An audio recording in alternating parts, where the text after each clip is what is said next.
Hi everyone, and welcome to week 8 of Writing 213. This week you will be finishing up the research paper Exploring a Problem in Your Field. The peer review assignment took place or ended yesterday, and you should have submitted your participation summary to me. And hopefully what you're realizing from these peer review assignments is that seeking trusted readers is one of the most important parts of becoming a better writer. And we have 10 weeks together, which is a really fast amount of time to finish a 3-credit course, but your goal is to become a better writer over the course of your lifetime. And hopefully you are also identifying people in your life, whether it's Writing Center tutors or me, or people in your class, or maybe people at home, friends or family, people who you trust, maybe even an old teacher, with your drafts. And when you seek out that relationship, that's how you make your writing better. Writing is always social, but we seem to think about it as this really individual activity. I'm struggling with drafting myself this week. I'm writing a book chapter for a collection, and I'm writing 2 book chapters for 2 different collections and have gotten feedback from editors. One set is due today, and I'm stressing probably in the same way about my draft that you all are right now. I'm worried about my reader. I'm worried my messages haven't come across. And at the same time, I'm going to have to wrap it up today. And so writing is both, this balance of wanting to get it right, but also having to meet your deadlines. So I'm willing to be a little bit flexible with you on this deadline. If you need an extra day or 2, go ahead and send me an email about it.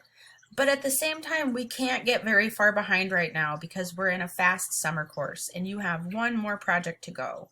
So we're starting working on the multimedia project this week. I don't want you to start on it until you have wrapped up your research paper. So once you finished your research paper, go ahead and read the assignment for the multimedia presentation that you'll turn in week 10. Just like in the other assignments, you will go through a large group workshop process. You're going to summarize and review some source material for me, and you'll start on that this week. And that will set you up, to get the ball rolling on your draft.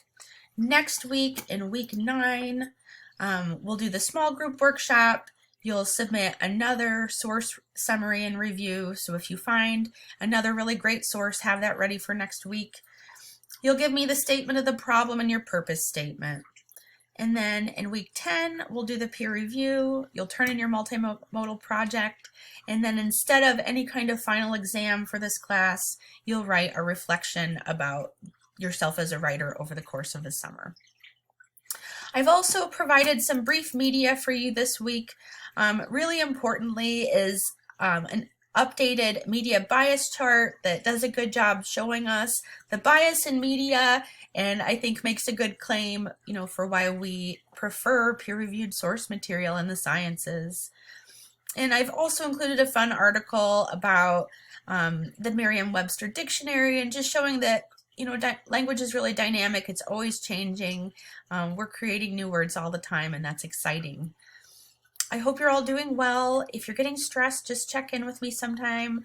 Sometimes tagging me in a comment if you're unsure about something can give you that, assurance that you're doing okay. I hope you're all well, and take care.